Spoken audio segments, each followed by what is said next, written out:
are a great upper body and core exercise. So you're going to start off on the ground.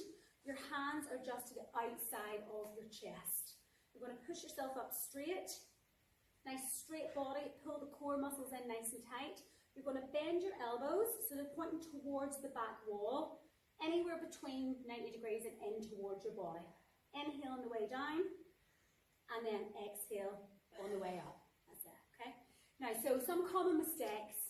We see the elbows flared out, so you create that T shape, putting a lot of pressure on your shoulders. Okay, so just make sure that your hands are in just directly beneath your shoulders, just the outside of your chest, and just create that angle whenever you're bending, okay? Then your hollow back, so your hips touching the ground first. So you want to make sure that you keep that straight body, lift the hips up slightly, and make sure your chest goes down to the ground.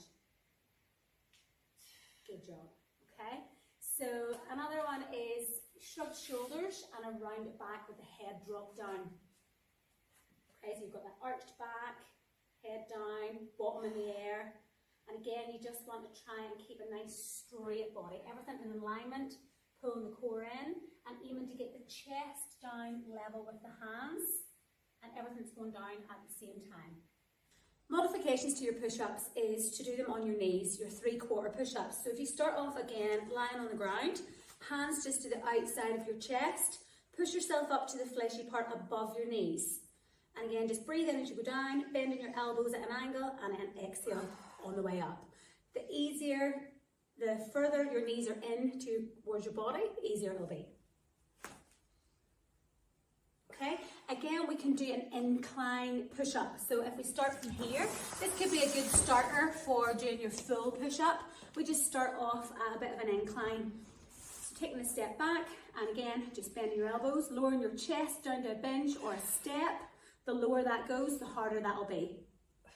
A little bit of an easier option is to do it from a high surface. So you can hold on to our squat rack and just take a big step back, bending your elbows and lowering your chest down, and then pushing yourself up.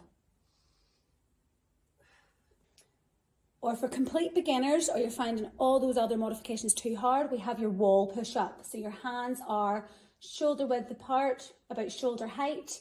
Just take a couple of steps back from the wall and bend your elbows, drop forward, and then push back. Inhale towards the wall and exhale out. Again, the further you step back, the harder that's going to be.